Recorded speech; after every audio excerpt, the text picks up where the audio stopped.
atomic emission is an important analytical tool. And by understanding the chemistry that goes on inside flames, we can understand many combustion processes. Many highly reactive molecules are created within a flame, and they control the characteristic color of the flame and the chemistry that occurs within the flame. In this particular experiment, we will be looking at one particular highly reactive molecule that is created in such a flame, and this molecule is C2. And we will try to analyze the emission spectrum from C2 molecules that are created from excited electronic states of this molecule. And if you think about the fact that typical temperatures within such a flame are around 3,200 Kelvin, then electronic and vibrational excitations are both possible to occur. And if we want to understand how we can rationalize emission spectra, then we need to understand which possible transitions can occur. And for the particular case of C2, we have two electronic states of this molecule, and both of them are excited in this case, and within each of these electronically excited states we have a series of vibrational levels associated with them, as shown in this diagram here, and transitions between these vibrational levels then give rise to a characteristic emission line in the spectrum that we see. And in particular, not all vibrational transitions are allowed, but they are governed by what is known as selection rules, and the allowed changes are those that are governed by changes in the vibrational quantum number, that means from the upper to the lower vibrational state of either 0 or plus minus 1. So here, for example, we have all those vibrational transitions that would give rise to an emission band corresponding to a change of delta V equals 0. So we would have the first one would be the 0-0 transition, then we would get the 1-to-1 transition, and then we get the 2-to-2 transition as shown here.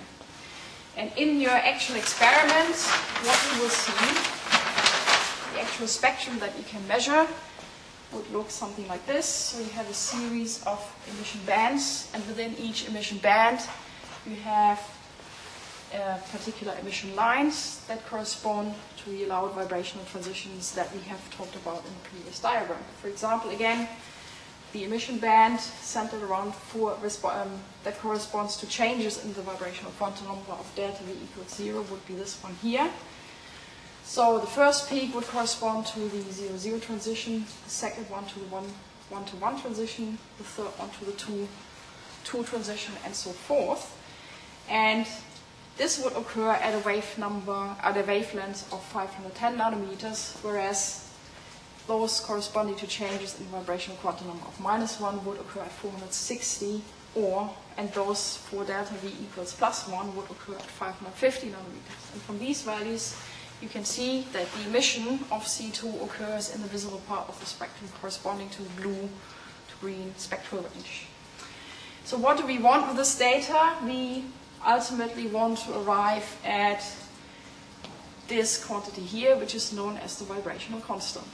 And we want to determine the vibrational constant for the upper and the lower electronic state, respectively. And you remember from last year how this vibrational constant is defined. It depends on the force constant K as well as the reduced mass, as shown here. And the respective units are, force constant would have a unit of newtons per meter, whereas the reduced mass is expressed in kilograms per molecule. So that gives the vibrational constant a unit of meter to -1. So how do we go about to determine this? So what we need to do is we need to tabulate the values of each emission line from your spectrum in a simple table as shown down here. So here in the top row you have all the transitions characterized by the vibrational quantum number V1, and here in this row you have all the vibrational transitions corresponding to quantum number V double prime. So for each of these you can write down the value from the spectrum directly. For example, if we take delta V equals 0, then the first line, emission line, would correspond to the 0-0 transition, so that would go in here. The next one would be the 1-to-1 transition, that would go in here. And from these tabulated values then of where the respective emission line occurred, you can then take the difference between neighboring values in this table and determine the vibrational constant omega E double prime and omega E prime for the higher and lower electronically excited state. But we will talk about this in more detail when we discuss the results. So apart from highly reactive molecules that can be created within a flame, it is also possible to create atoms that give rise to characteristic emission within flames. And in this particular experiment, we will be introducing metal ion solutions into a flame and measure their respective emission spectra. So what happens is the ions within the flame are converted into the metal atom. And as an example, some of the metal ion solutions will contain ions, alkali metal ions, such as sodium, potassium, and rubidium.